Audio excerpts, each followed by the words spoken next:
Okay. Hello, everyone. Thank you so much.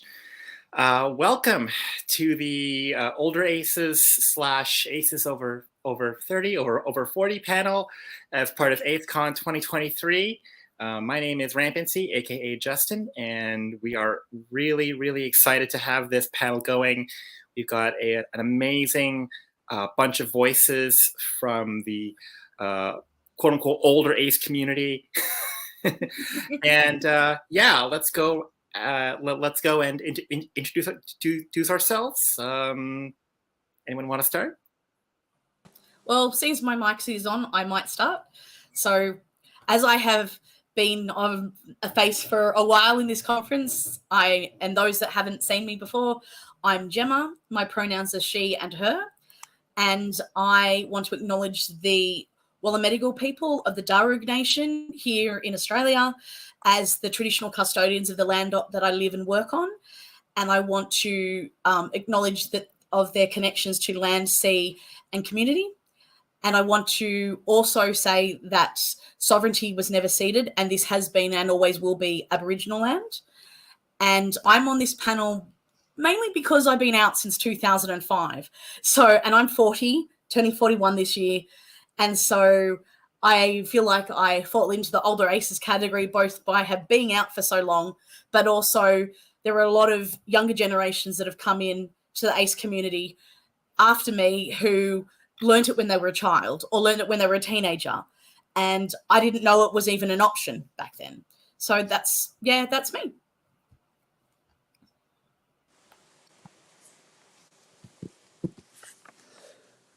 Hello, shall I go next? Please do. Yeah. Yes. Hello, everybody. My name is Jenny Atkinson, and I'm coming to you today from the lands of the Ngunnawal Ngambri people. Some people know it as Canberra, but I'm beginning to start to call it the Ngunnawal and Ngambri nations. I acknowledge the country that we're on is Indigenous land, and I pay my respects to Indigenous people past, present and emerging. This land was never ceded. I pay my respects to the land and the sea. Yes, this will always be Aboriginal land that we are on. I am very, very ancient. I am 61 years old now. I have no idea how I got to be this old, but there you go. It kind of happened. And I only discovered my aceness about 5 years ago at the age of 56. So it's been an interesting journey, but I'm pleased that I'm here now because there are many good things that have come out of me realizing my aceness. It's been quite a wild ride, and I hope to share some of the stories with you. Thank you so much, Jenna. And Jenny. Oh, sorry, my memory is awful. That's okay. My apologies. Thank you so much, Jenny. Thank you for all of that. And again, my name is Justin, aka Rampancy, and I am speaking to you on Treaty 13 territory, the traditional territory of the Huron-Wendat First Nation, the Haudenosaunee, and the Mississaugas of the New Credit.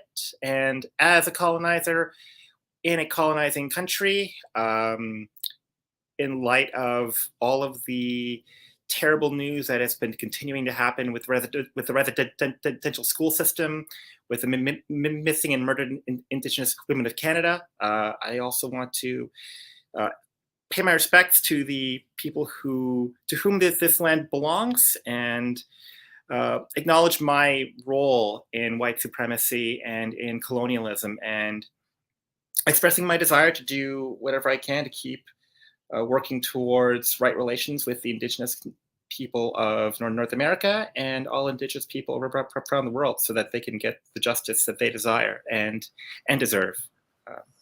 Wow. Yeah. So thanks a lot to everyone for being here. And yeah, we just have a whole bunch of really amazing and awesome questions. First one is, how long have you known you were Ace and Arrow, and what was your discovery and coming out process like? So I've known that I've been Ace since 2005, but I've only really been exploring my Arrow identity since I've been in a QPR with Kate. And so that's the newer bit of trying to pull that apart, because I just kind of assumed that I was alloromantic. And then when I've actually talked to other people and gone, oh, hang on, maybe just the fact that I had been friends with them all beforehand and had to have that connection, maybe I am demi-romantic or coy romantic or what have you. So that one's an ongoing process. But I discovered that I was ace when a friend of mine who has unfortunately passed away since then from brain cancer, they were a moderator and an administrator on Avon Cares. And so we were comparing notes about our communities that we were supporting, and they showed me Avon. And I went, oh my God, that was the first time that I felt seen. And when I first learned what asexuality was, and I went, I don't feel broken. I feel like that there's somewhere that I do actually belong and where I can see myself. And I have always wanted to make sure that others can feel seen, no matter whether they're a teenager or whether they're in their 50s or 60s, that if me coming out and me putting myself out there means that one other person finds themselves or sees even a little part of themselves in there, then I'm doing my job. And I'm, that's one little sacrifice. It's not a sacrifice, but it's about, me putting myself out there, means that other people can feel seen. Then I feel like I've done what I should be doing. Thank you for that, Gemma. Yeah. Yes. Okay. How long have I known that I was ace/arrow? Well, I did allude to that in my previous answer there. And what was your discovery coming out process like? So I'm 61 now. I discovered my aceness, and it all started making sense, Justin and Gemma and audience, when I was talking to Maddie Tranter, who is one of the founders of the ACT ACEs group, a lovely, lovely person, because I'd been going to a couple of the ACE meetups, but I still wasn't quite sure that I could be ACE, because I trigger warning masturbation. Goodness. Because I, even though I don't have sex with other people, I have sex with myself, masturbating. And I thought, I can't possibly be asexual then, can I? Because, I do enjoy that. I tell everybody that I am a massive wanker. So hopefully that makes them smile. So once Maddie said to me, no, it's because you don't have that one defining thing about being an asexual, which is you don't feel the sexual attraction thing. You don't have that rush of a chemical or whatever it is. I experience. I'm very attracted to non-binary. Yeah, there are certain people and looks and things like that I'm very aesthetically attracted to, but it's not in a sexual sense. It's just like, oh my God, that is an amazing person. Oh, they look fantastic. They are amazing. I want to be friends with them. I want to hang out with them. I don't want to do anything else with them. I just want to sort of hang out and be friends with them and stuff like that. So once Maddie had put that last little piece of the puzzle together for me, I could fully embrace my aceness.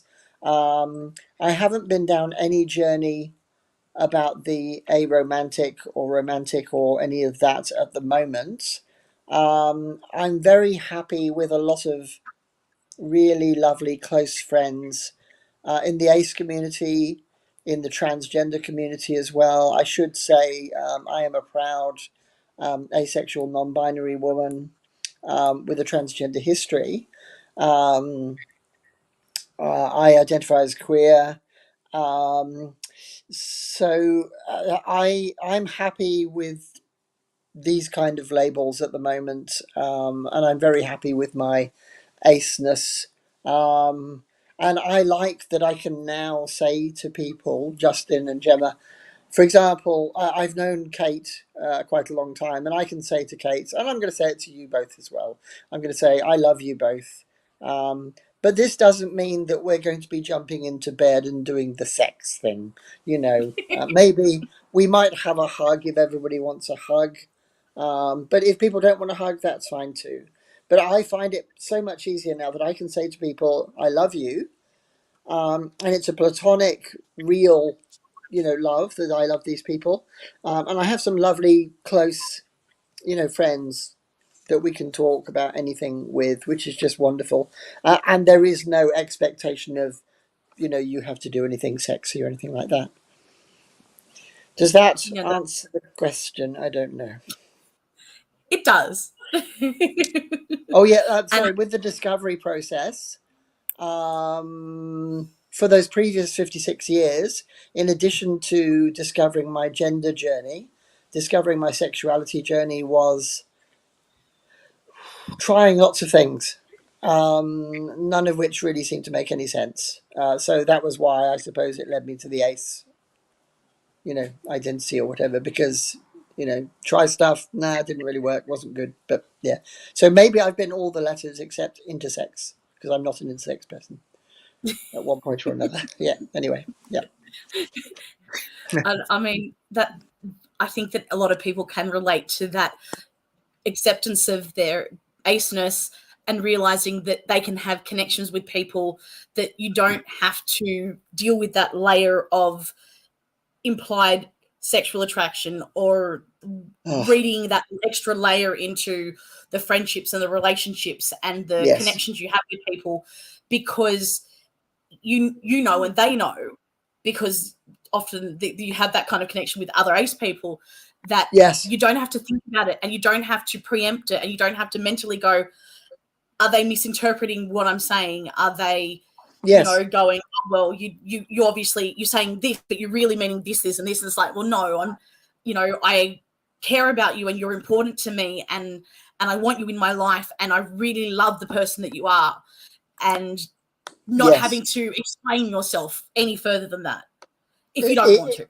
it's wonderful and magical, Gemma and Justin, because we have ACE meetups here in the ACT, and we'll have 20 people plus sometimes. And, Mm-hmm. everybody's getting on really well and chatting and all this sort of thing. And there's never any, you can sort of be flirting, but you're not flirting. You're just getting on well with people, and it's not flirting because there is no sexual angle, but you're just having fun with people you really love. Yeah, totally agree. I've been to one of the ACT ACE meetups. First time I got to meet Jenny in person, which was amazing. Oh, And thank it you. was Most really kind. and Ditto. and it's really in, like, just, you can kind of take like a sigh of relief when it's one thing to say, yes, I want to go to a meetup, and you go to a meetup and you're just like, it's easy. It's not, you're not having to deal with that level, that sort of complication. You just go, I have these people that we might not have exactly the same experience. We might be Yes. newer aces or older aces or what have you, but we're all here and we're all present, and you can just be without having any pretense. Yes. Well, we had two new people at the last meeting, and one of them, when we were chatting, in a smaller group, another Jennifer, she said to me, when I walked into this group, I was a little bit nervous. She said, but when I saw you, and she's kind of hinting to, when I saw you, an older person here, I felt at ease. That it was going to be, I suppose, a group that was going to be kind of, all ages and respectful.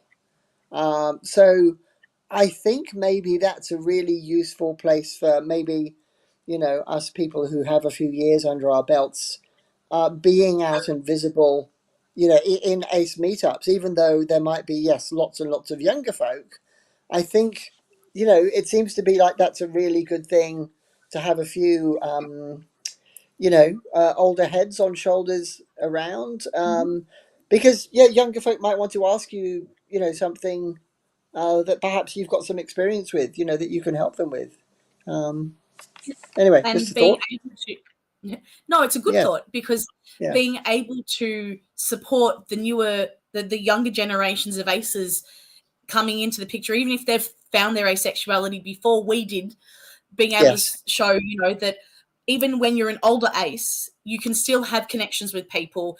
You're not the whole, like, you just got to find the right person, and you just got to, Yes.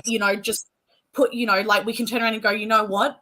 We can have fulfilled lives, and we can have those connections with people, and the rubbish that a lot of other people put on aces about having to be in a relationship or having to have sex or to be able to have those connections with people, we can I mean, whether we're in a QPR or a relationship or not, we can go, you know what, there are other ways you can fulfill that connection with people without it having to be a monogamous sexual relationship.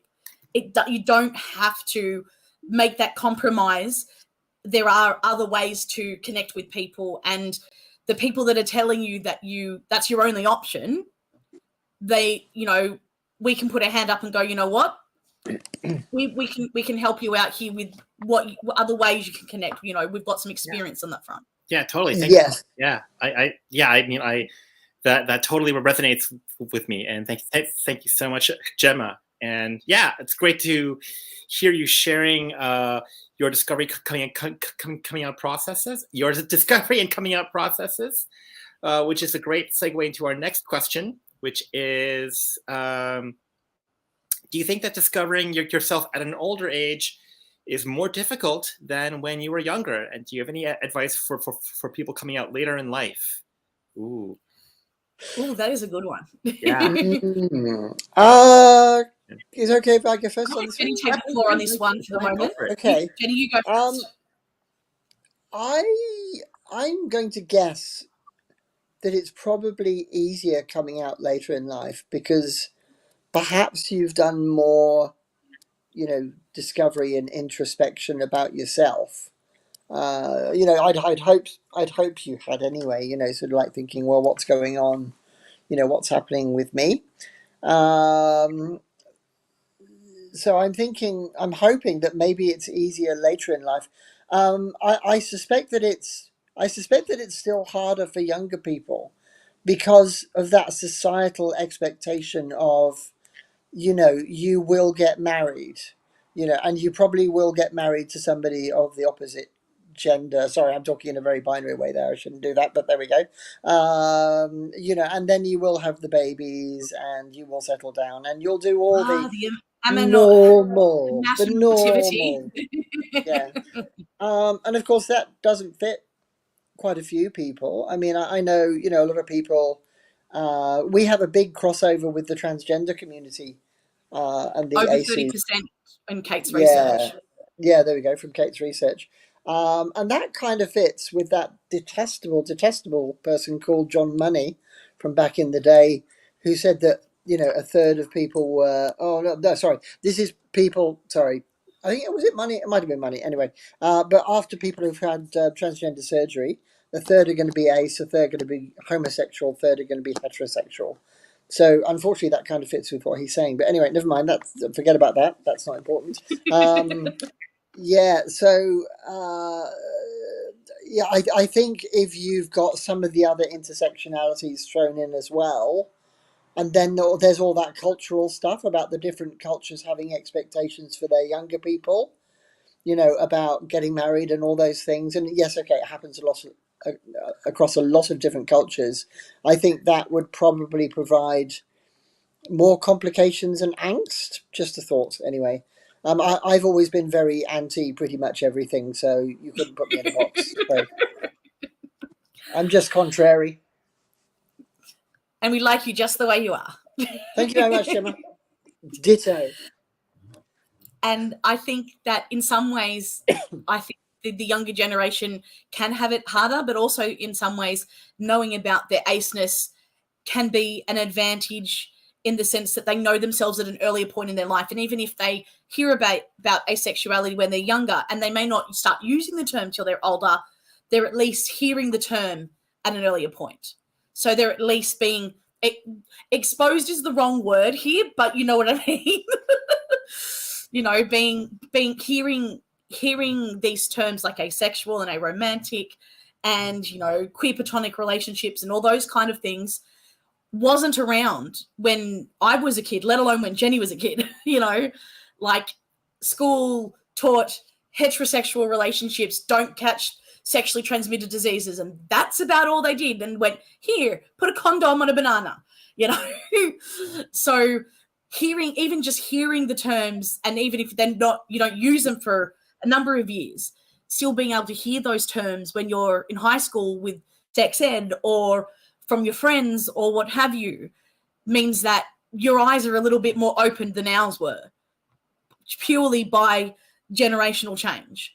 And I think it's really important to be like being supportive from where we come from. I mean, Jenny's been out a lot less from on an ACE perspective that I have, but I still didn't hear about it in high school. I've spent, you know, most of my adulthood knowing about it, but like I spent a lot of time in high school wondering, you know, assuming when someone said that somebody was hot or cute or whatever, they meant that they were cute.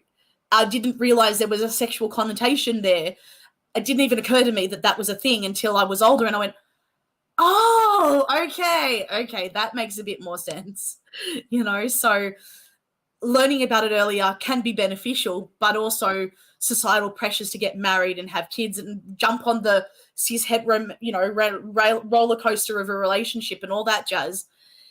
It really prevalent, even in this day and age, the pressure to, well, you have to get married and all of that jazz. And while as a people of the world, we are finding more and more people who understand these terms, there are definite pockets in the world, particularly in our Asian nations and our Pacific nations, that come from a less privileged perspective than Jenny and I do in Australia, because there are a lot more religious expectations and cultural expectations that just aren't as prevalent here. And so for them, I can definitely see all that pressure, particularly talking to our Bangladeshi and Indian ACE friends, because it's just assumed you're going to be in a heterosexual marriage or it's going to be prearranged for you. And having this information means at least they can advocate for themselves.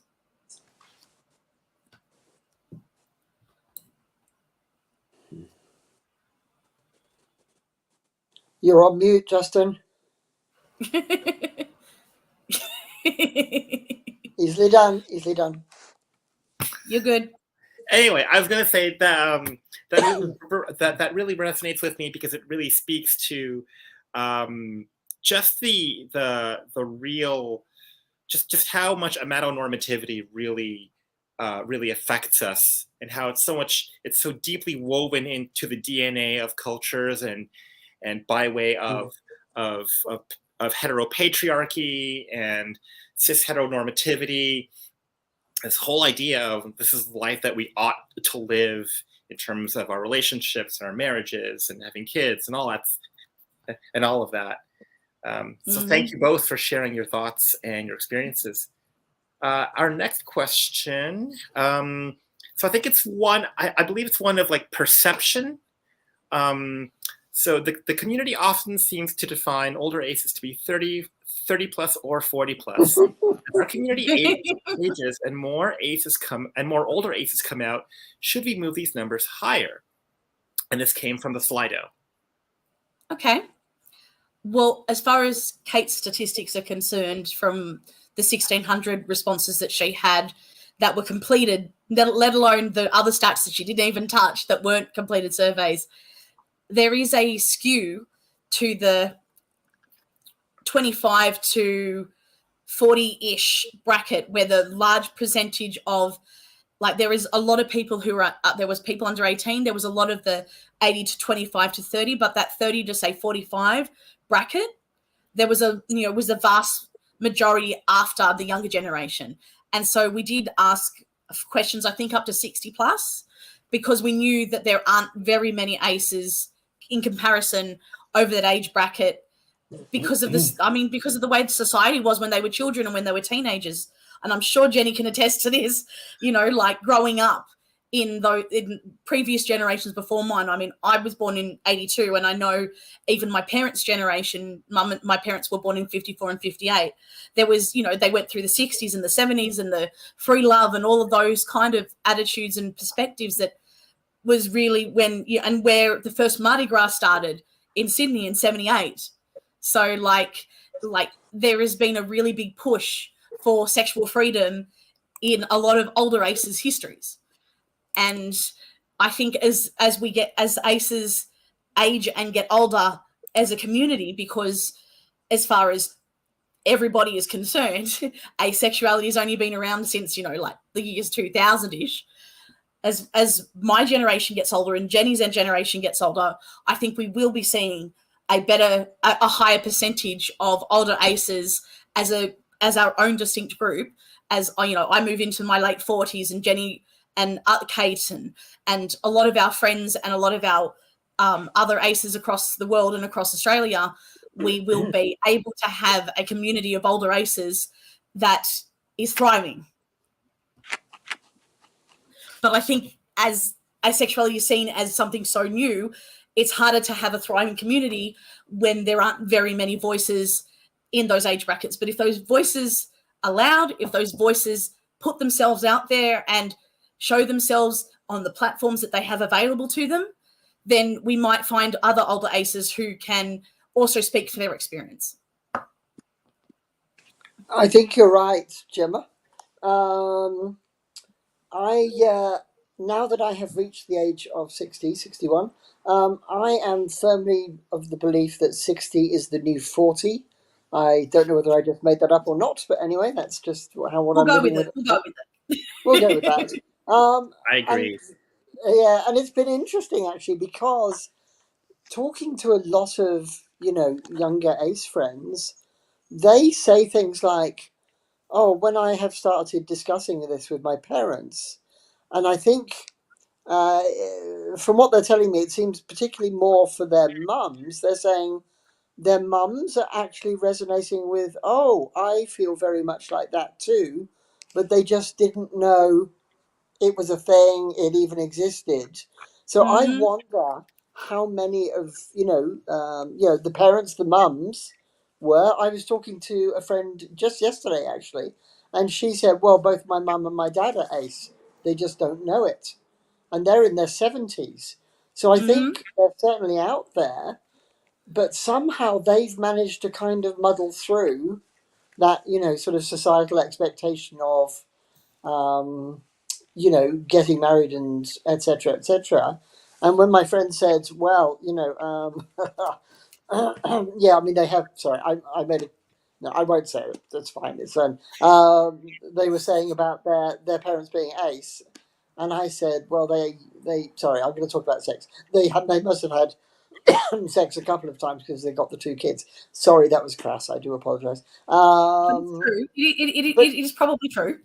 Yes, but I think there's probably much more of that out there, and that people just don't know, because 100%. the words weren't around. I remember when I was working on a queer women's radio show, and we were looking for an asexual person. I didn't know I was asexual at that point. We could only find one asexual person in the whole of Canberra, and this is about 10 years ago. So there's been a whole groundswell of, ace people. I'm not going to say coming out, because I think they were always there. It's just now being able to show themselves and having different fora, online and in person, to actually congregate and show themselves. And I think it's just going to get bigger and bigger as it spreads, and I think any of us who are here showing ourselves, being open about things, if it's safe for us to do that within our communities, then I would very much urge people to do that, because I believe visibility and education are the key to getting a better result for generations that follow us, making it easier for the younger people, so that everybody can live their lives authentically and truthfully. 100%. Completely agree with you, Jenny. Totally. And I know that that's why one of the reasons that I coordinate things like this, or I attend conferences and things like that, so that people can see themselves in it, and it's not just seen as a brand new Gen Z thing, because it doesn't occur, like, you're right, it doesn't occur to generations before, a lot of, like, before mine and, you know, younger than me, that it, like, there are some people that were younger than me that didn't know it was an option, let alone generations that are older than me. And, like, I am certain that 1% is the absolute scratching the surface. Yes, because I'm with you. With you. just scratching the surface, because the numbers in Facebook groups that we run are growing, the numbers that come to meets grow, the representation seen at conferences gets bigger and better, and we're being better able and having more access to be able to have platforms. So that's, and I know when Kate and I went to the Interpride reception on Monday at Sydney Town Hall, she did some schmoozing with people and she ran into multiple 78ers. And basically, Justin, in our country, the 78ers, particularly in Sydney, are kind of the gold standard. You respect them. They are the people who were at the first Mardi Gras protest, and what they think about the queer community matters. And all of them, it wasn't even a question about asexuality being included. They didn't hesitate to be, like, you know, positive and reinforcing Kate's feelings about being part of the queer community. And it was really satisfying and really humbling to hear that from those guys. And so while online, I know we might cop abuse and cop verbal stuff and cop bullshit ideas and all of that, that if in this country, at least, if the 78ers are cool with the asexuals being part of the queer community, then we count. End of story. You know, that we are part of that, regardless of who else says whatever to us and who else has an opinion. Their opinion counts. Their opinion matters. They were there, and they are still fronting up at the beginning of the Mardi Gras parade in Sydney, and they are showing their faces, and they are saying it is okay. You know, we've been here and we've done this, and we care about our community. And, you know, I could only hope to be as awesome as the 78ers are with fronting up for my community. And I think that really speaks to how, yes, as touched upon by you, Gemma, and you, Jenny, people, there is this narrative that asexuality is a new phenomenon. It's a fad, it's a trend. And yet, truly, I mean, from the very beginning of the queer movements, of the fight for rights, asexuals were there. And I think I would go even further, Justin. Coming from a trans background as well, done a bit of research into things like this. I think transgender people and asexual people have been there since the beginning of humankind, to be honest. I think it's part of, quotes, the human condition. You know, the same as intersex people. Intersex people have always been there. It's just, it's always been forced underground, stigmatized, shamed, etc., etc. It's time now. It's time now to say, forget all that nonsense. We're here. We're going to be seen. We're queer, and we're not going anywhere. We're not going anywhere. Well, we're just going to make more noise. We're going to make more and noise. if you don't like our noise, we'll be louder. It will, until we don't have to be noisy anymore. And speaking of noise and visibility, that leads us to our next question. Ooh, that's a good segue. Which is, of course, that's a good segue. I like that segue. Which is, of course, one of the always the perennial contentious issue amongst our community. Do you feel represented as an older ace, and/or how can older ace representation be improved? Oh, that's a loaded question. I have an answer here I can go with. Yeah, go for it. I work as a computer contractor, so I do tend to change jobs quite often. You know, I go in to do a particular project in a particular company, and I've been doing this for a long time because I am officially ancient. And nowadays, very, very shortly after starting in a place, I start to show my true colors as being, a proud asexual, non-binary woman with a transgender history. And often when I say to people the asexual thing, they'll go, "Oh, tell me about that. You know, Yes. what's that all about?"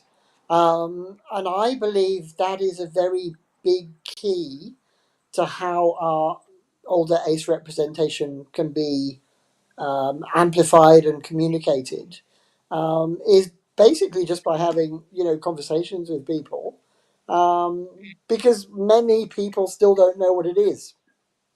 Mm-hmm. Many people just don't know about it. They just go, "Oh, asexual, what's that about? You know, are you a fish? Are you a plant?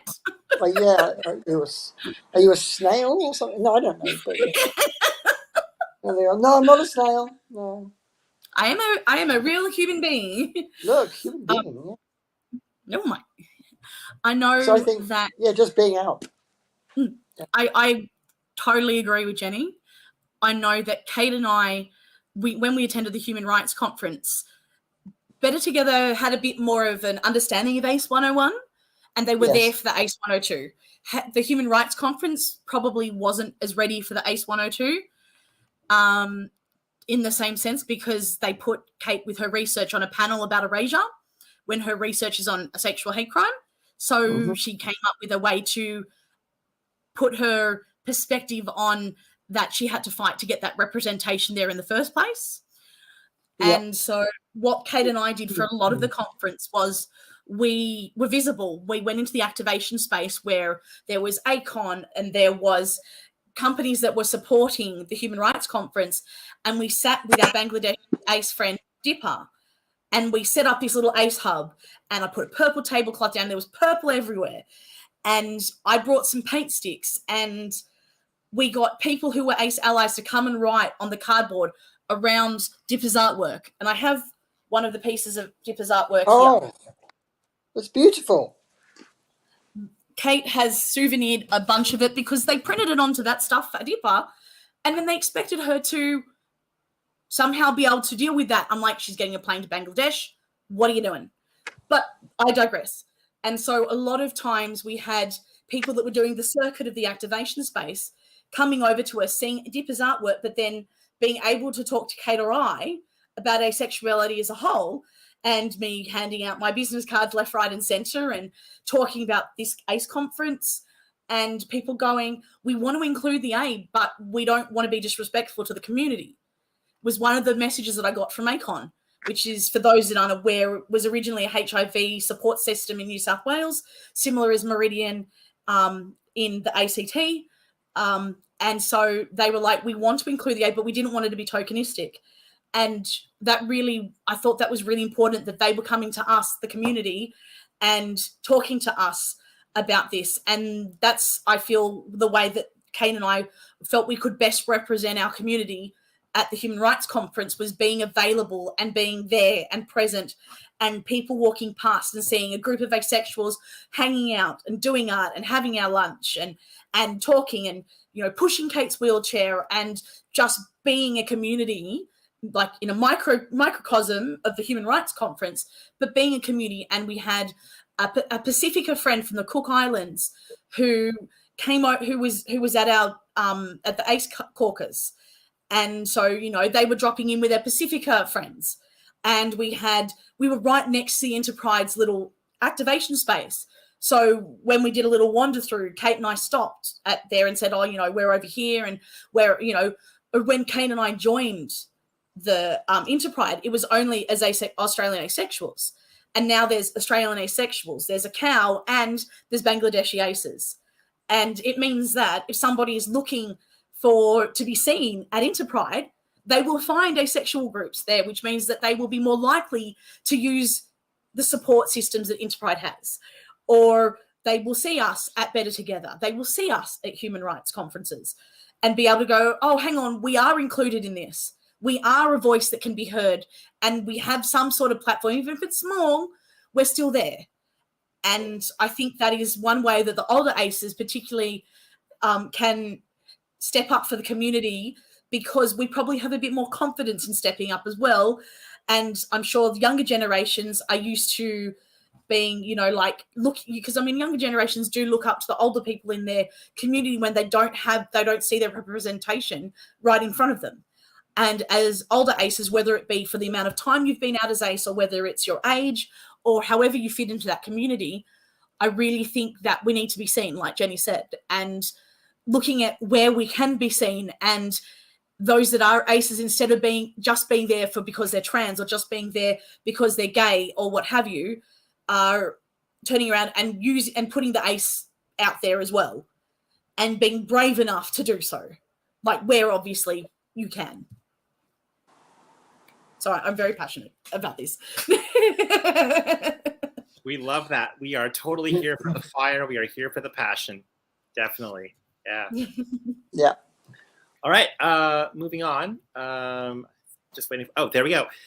So really interesting question. Have you had any issues dealing with prejudice in relation to doctors when looking for help with the effects of aging? And this really speaks to a really pertinent question. I know that prominent ace folk like Courtney Lane, who hosts these couple podcasts, they've had issues with healthcare and getting access to healthcare and all of the amatonormative issues that come with being an ace, especially an ace woman dealing with doctors. So yeah, I would love to hear what you think about this question.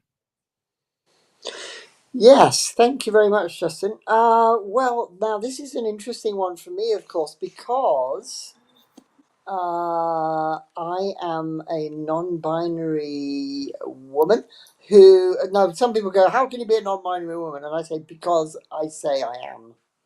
This is how I identify. So that's what I am." Mm-hmm. But also, of course, I have a transgender history. So I'm not having a lot of the traditional, shall I say,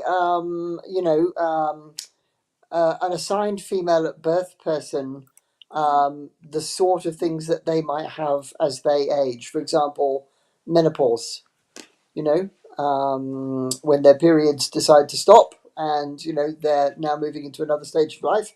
I don't have that, obviously. I have a very good relationship with my doctor and doctors here in Canberra, Ngunnawal, Ngambri country, because we're very lucky in Canberra.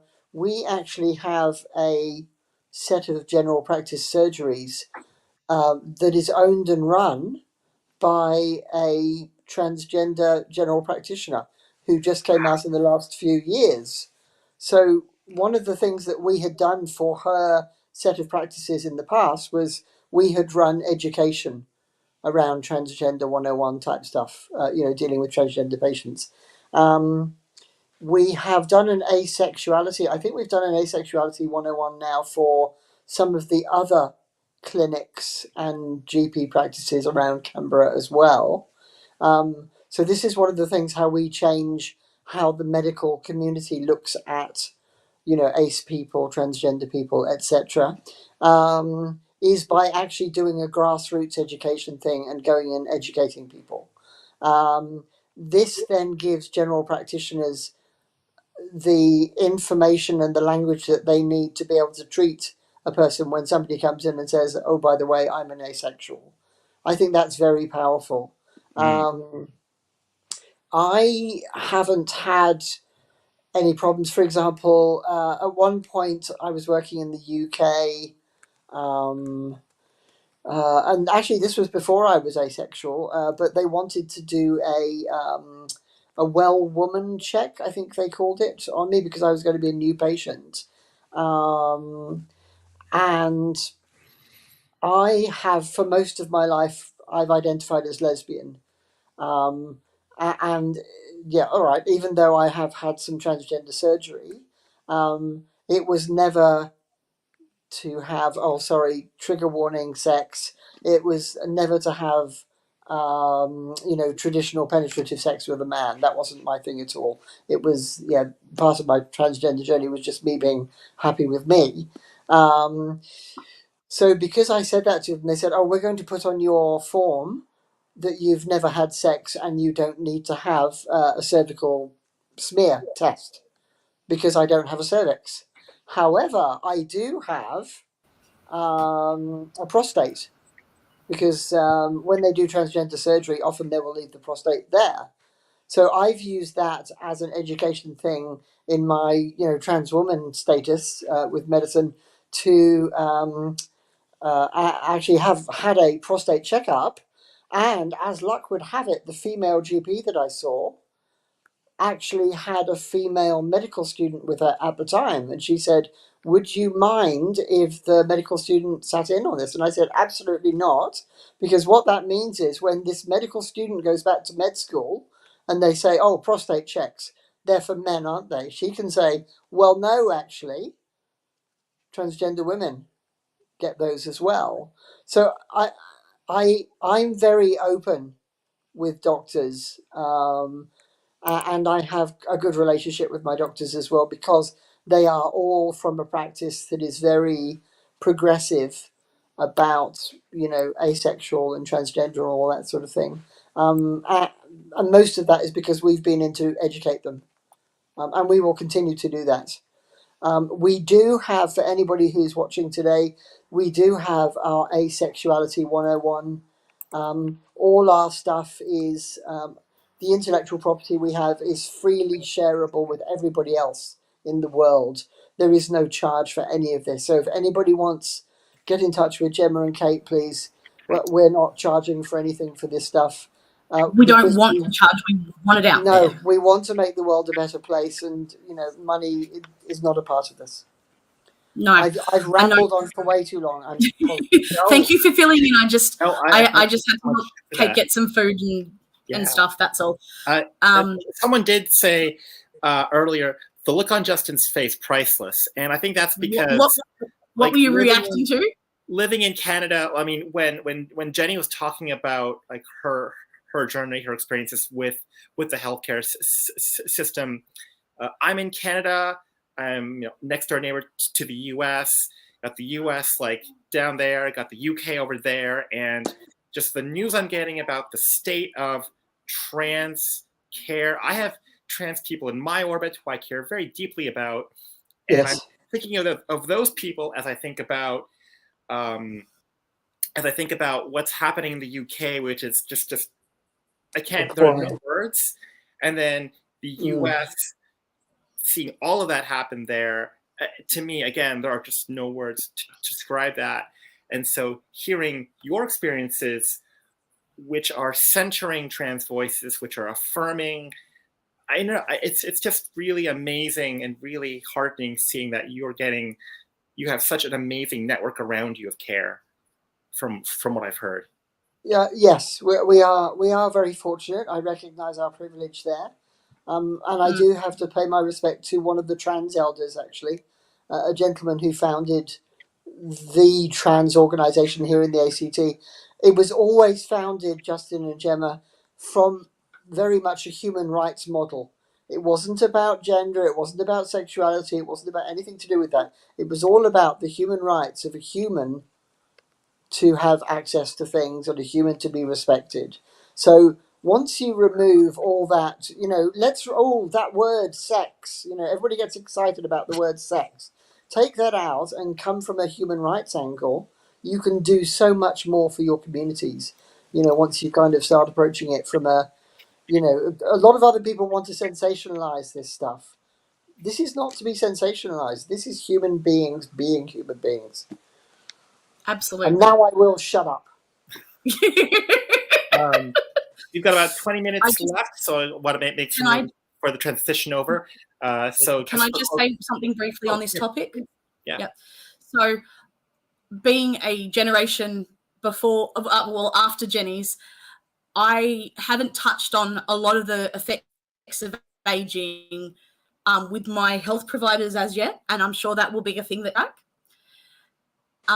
but I did want to comment on that the experiences that we had in the healthcare stuff as part of Kate's research were, while they weren't resoundingly positive, there were a lot of positive stories coming out of there, and there were a lot of positive experiences that did occur. So it's not all doom and gloom when you talk to healthcare providers about being ACE.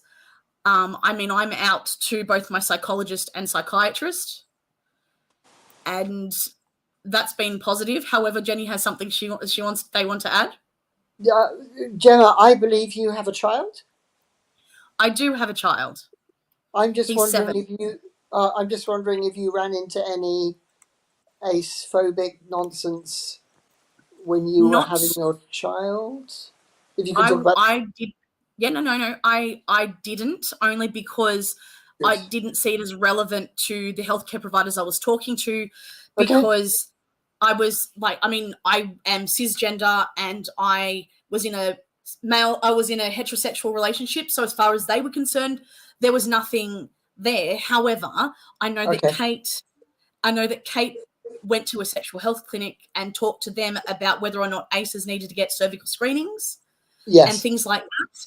And the answer is, if you've had any sexual content, you should have those screening processes to make sure that you don't have the HPV virus and other nasties that can come with those things. So that was our ACEs 101 training. Yes.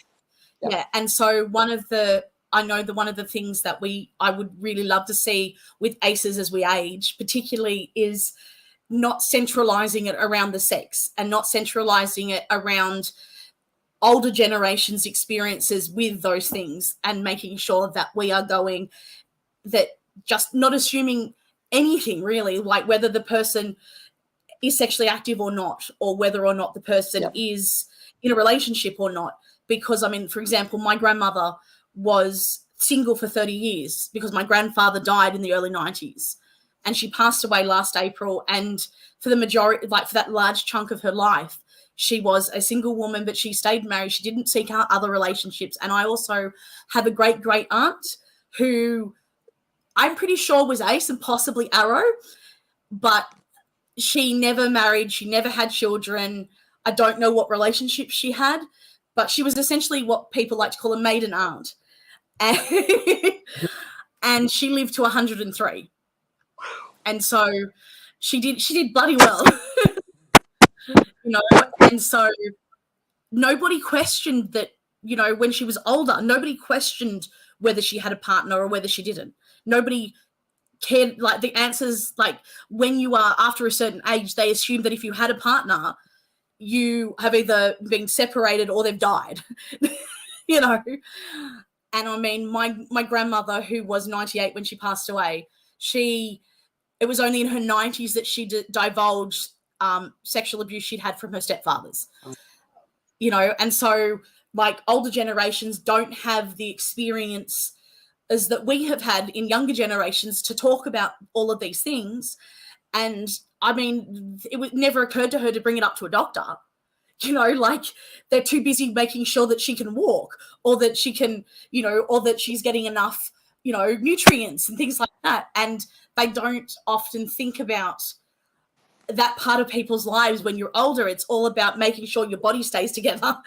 And I think that there needs to be better discussions about those things for older generations, so that they don't have to stay with the experiences that they had when they were kids and teenagers and younger adults, that they can talk about the things that happened and the stuff that was damaging when they were younger, to be able to age better. Thank you so much for that, Gemma. A couple of things to kind of get it out of the way first. So next up on the schedule is the Asexuality in the Workplace panel and the Safety for Aces Discord event, which is going to be really nice. And also, we were hoping to get the great Cody Daigle-Oriens here of Ace Dad fame. Unfortunately, there may have been some kind of scheduling conflict or something, and he couldn't make it. So we do hope to include him in a future panel.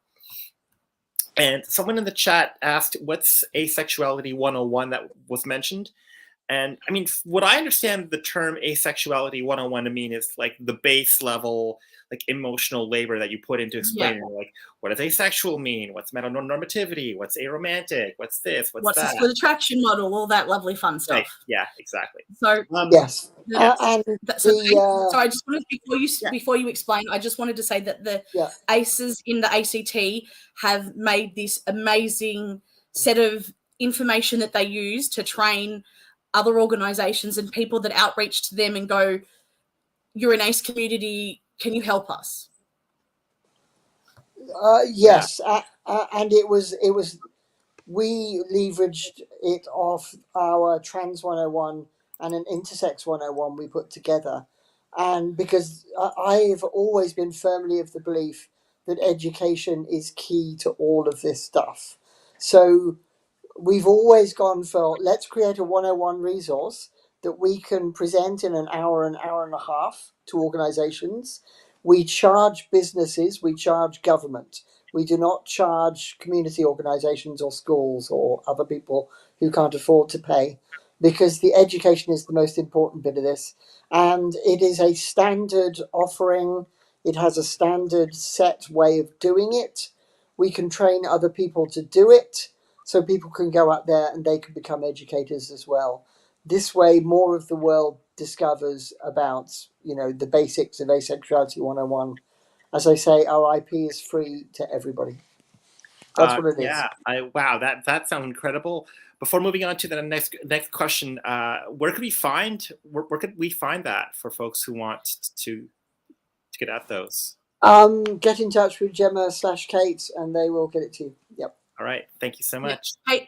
Kate and I could possibly be the same person. You haven't seen her on camera. but like some people that kind of come as a joint package, anything that you send to Kate or I usually gets through to the other one. So you can contact a cow, you can tag us on the Discord, you can message us on Facebook, on Twitter, on Instagram, on either our personal stuff, on a cow's things, and so we try to be everywhere, so at least we can capture all the people looking for the information. Yeah. And what we will do with the cow is there will be a section on our website where resources that are available for the ACE community, that are available for other things to be accessed, that we want to provide a platform for that stuff to be findable. Not just, one of the problems we do have as an ACE community is there's so many bits of things everywhere, and and even though people have got these massive, great, awesome lists, people don't get to it because there's multiple steps to get there.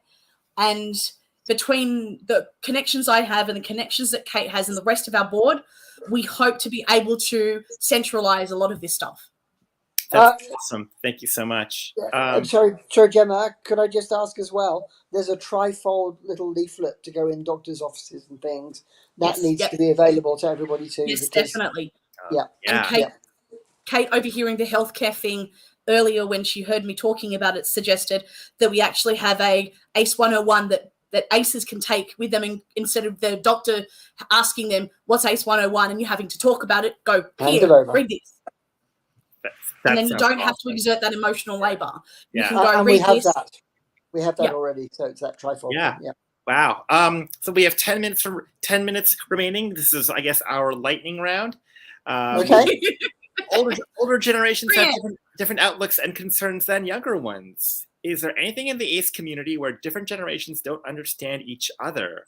So what a good question. That's an amazing. I love that question. Yeah. Ooh, it's a good one. Yeah. I have to think about that for a second. That's not a lightning round. That's a thinky.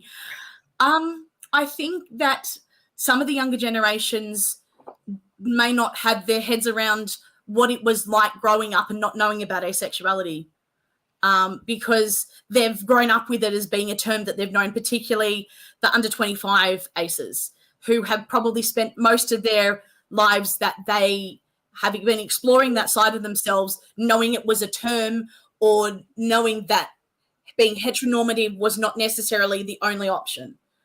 And so I think that sometimes when older ACEs who've only discovered it recently are struggling or are having difficulty connecting with community and things like that, that there might be some assumptions made on both sides of the coin about why something isn't working for them. That's good, Gemma. I can't really think of anything off the top of my head here. I will say, to my shame, I'm an IT consultant, but I still haven't managed to get the bloody Discord server working thing. So I'm still not on any ACE Discords. but that's see, really technology. There we go. Technology is another thing. well, but I'm an IT consultant. I should be okay with that. But anyway, never mind. It doesn't really worry me because I do mostly stay in Facebook land because I'm an admin of lots of different groups anyway. So I'll just stay there, and other people can look after the discords. That's fine. I don't really see too much disconnect there because There's not a lot. when we do all meet, everybody talks pretty openly and evenly. Sometimes I don't know who the latest particular. Oh, I'm going to say, Boy band. I yeah, or I had to learn who Totoro was and things like that. Different Pokemons and things like that. I wasn't sure about all of those. So there we go. Yeah. One of the good things about having nothing major. But one of the good things about having a child is some of those things that younger generations have been part of is you kind of get forced to learn about them. Yes. The number of Pokemon Sam has told me about that I had never heard of in my entire life. Yeah. I just wanted to comment about one of the comments that somebody has put in Ace Reporter saying somebody, and they think it was Kate, posted about women in the UK being denied internal ultrasounds because they were virgins / ace. And this was the test that found that person's endometrial cancer. Wow.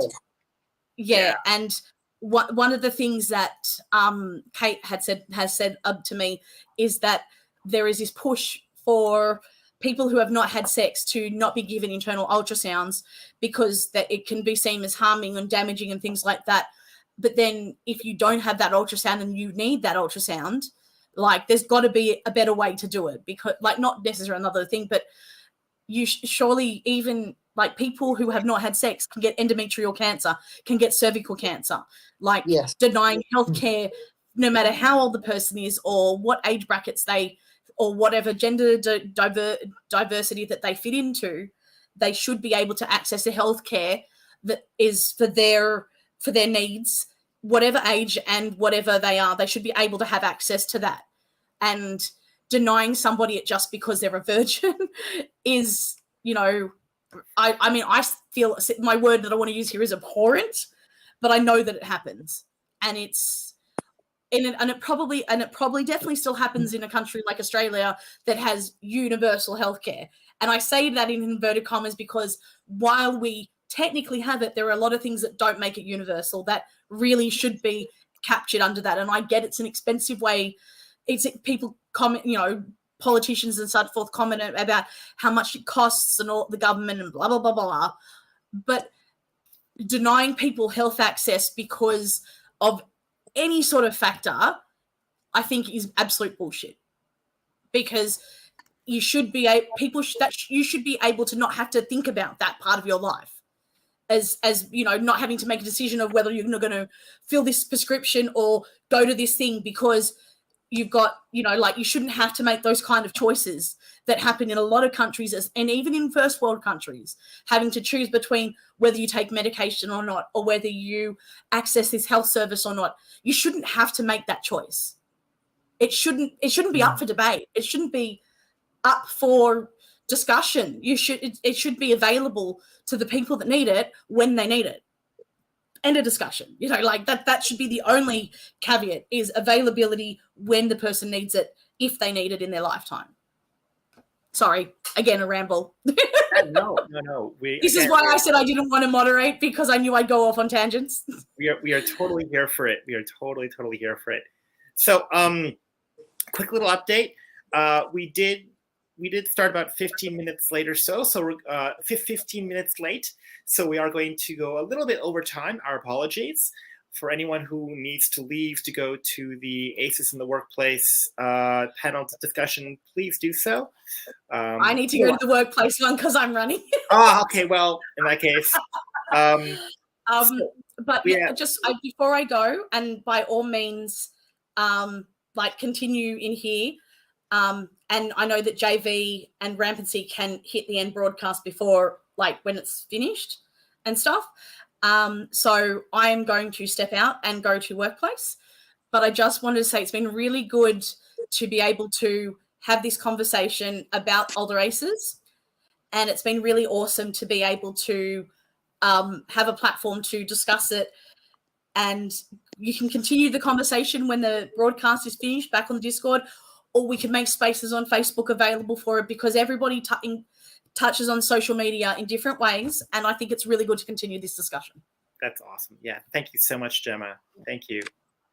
And I think, Jenny, did you want to say something? Oh, no, all good. Thank you very much. Oh, you're just I've giving enjoyed me a it. thumbs up. Okay. Yes, Okay. Thumbs up. Thank you. Yeah. Yeah. All right. Thanks, peeps.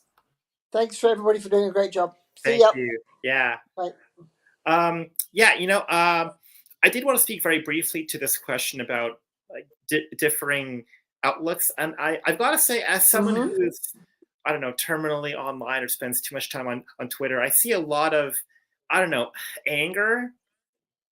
I see a lot of anger. I see a lot of obsession about gatekeeping, about Wow. who's ace, who's really ace, and all this stuff, and Oh, arguing about the SAM and arguing about this and that. And I just want folks to just chill. And yes. I've been writing a lot about this on Twitter. I've been really obsessed with the idea of like lateral aggression and how Yes. Yeah. we're dealing with so much trauma from a metanormativity and cis heteronormativity. When I think really what we have to work on is working together and recognizing our common struggles and just working together to try to make things better towards liberation for all of us. And Yes. yeah, I hear a lot of, yeah. I hear what you're saying, Justin, and I'm very much reminded of a previous discussion, very very similar, which was the "Am I trans enough?" Am I trans enough? Am I trans? Am I trans enough? Again, if you go with that kind of the human rights thing of I'm going to believe what the person tells me. If somebody says I'm ace, then you say you are ace. Now, their level of aceness, their experience of aceness can be different to yours. And that's okay. We all experience things differently. I don't think we have to do that gatekeeping thing of, if I tell you my identity, then I don't expect you to question my identity. I'm not going to question your identity. Can we have that respect for each Yes. other? Yes. I think I think that's the key, isn't it? Yep. Just accept what people say and don't judge it in relation to your stuff. Their stuff is different. We're all different. Humans are different. End of story. Absolutely. Thank you. And again, thank you so much for that. All right. Next question. How have you navigated dating as an older ace, particularly around acceptance and awareness? I don't date. I will go and have a coffee or a meal or a lunch or dinner with friend or friends. It's not dating, but we have great fun. We have great times. We don't end up in bed together. That's it. I don't traditionally date. I suppose I can't really say dating. So I'm sorry, I can't really offer any help there. But I think if you do date, communication is absolutely utmost. Lots and lots of communication, lots and lots of consent. Do you both like to kiss? Do you both not like to kiss? Do you like to hug? Do you not like to hug? Do you like to hold hands? Do you not like to hold hands? Just talk to each other. If two people like each other, you should just be able to talk to each other and go from there. Yeah, totally. I mean, I'm in the same boat myself. I don't really see myself as dating per se. I just spend time with people that I care about and who I want to be with and who I know want to be around me. Yes. And it just kind of goes from there. It's lovely, isn't it? Yeah, but I mean, and this is kind of like where the whole ace struggle against amatonormativity and compulsory sexuality really comes to the fore, because like compulsory sexuality, amatonormativity they don't prioritize boundaries. They don't prioritize consent. They don't prioritize communication. It's always, again, woven into the DNA of that is toxic masculinity, heteropatriarchy, sex heteronormativity. And so, yes, just really huge thing is prioritizing consent and boundaries and communication. Okay. Thank you again. Let's see if we can do the final question. Do you find acceptance within the queer community varies based on the age of the people you're interacting with?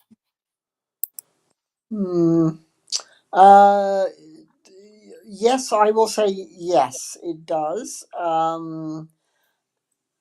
So I have a lot of friends. There is an organization here called the Canberra Choir, QWIRE. So it's a queer choir. It used to be called the Canberra Queer and Lesbian Choir, Gay and Lesbian Choir.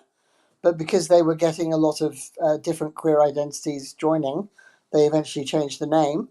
And I do find with some of the older folks, even older than me, can you imagine that? Even older than me, sometimes they might ask me respectfully, I don't really understand, asexual. What's that all about?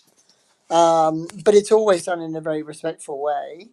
And I think once people get that education, Justin, it's they can certainly see similarities with maybe perhaps some of the struggles they've had, in their queer journeys coming out and all that sort of thing. And I think that's something that in the past maybe asexuals haven't done or haven't even done very well is showing some of the struggles that we've had and kind of how it parallels some of the other, I suppose, queer identity kind of struggles. And I think that's probably a lot why we've been locked out for so long. We're still struggling here in the ACT in Canberra for getting A into the rainbow acronym thing because a lot of people still don't understand. I would say most of the resistance is coming from the gay and the lesbian folk because they're powerful and they're so well established still. Probably more acceptance within the smaller, the smaller cohorts, the the intersex, etc., trans folk. So I think there's still work to be done, but we are. I do have to say and recognise my privilege that in the Australian Capital Territory, we are at the forefront of a lot of this stuff, and a lot of that is to do with we have a gay first minister of the ACT. Our chief minister is a gay gentleman called Andrew Barr, wonderful chap. He's helped a lot of our organisations, so yeah, it really helps. Yeah. Thank you for that. Yeah, and a lot of really heartening news coming from your region of Australia. We're very lucky, very lucky. Great. But a lot of good work has been done. Yep. Yeah. And I would love to finish our talk on such a positive note as this. It's about 5 minutes left.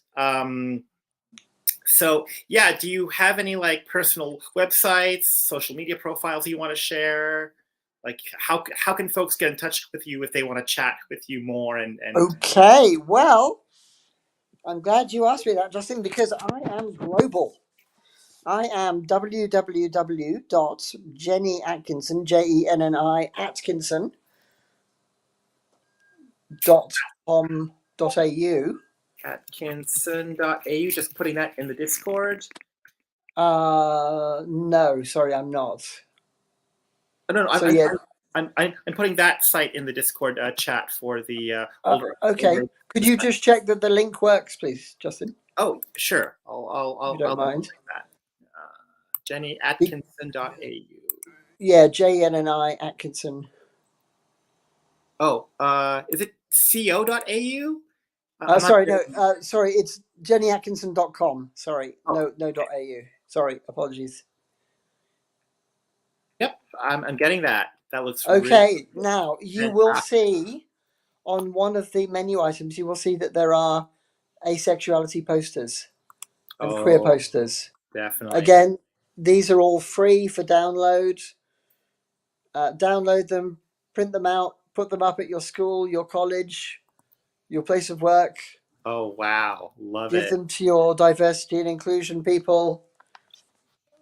So these are all local. These are all local folk to the ACT, and we do have some specific asexual posters there as well. Those look fantastic. And for anyone who wants access to those, who wants the website, Yep, go for it. I've posted them in the Discord text channel, which is Older Aces Discussion. Thank you very much, Justin. Yeah, thank you. And how do we get in touch with you, sir? Yeah, for anyone who wants to get in touch with me, I've put my Medium page with my writing in the Discord chat. Thank you. Jancheta, jancheta25.medium.com. I've written a whole bunch. My main focus there is on personal essays, literary essays on asexuality. I've written a two-part piece on demisexuality and exclusionism, and I'm right now in the middle of a very long, I think, 2-year blog project, which is looking at the 78 cards of the Rider-Waite-Smith Tarot through an asexual lens. Kind of a tarot was a really huge part of my own journey of like discovery. Yes. Yeah. So, and also my handle is Rampancy, and you can follow me as Rampancy on the Twitter and on IG. But I'm more active on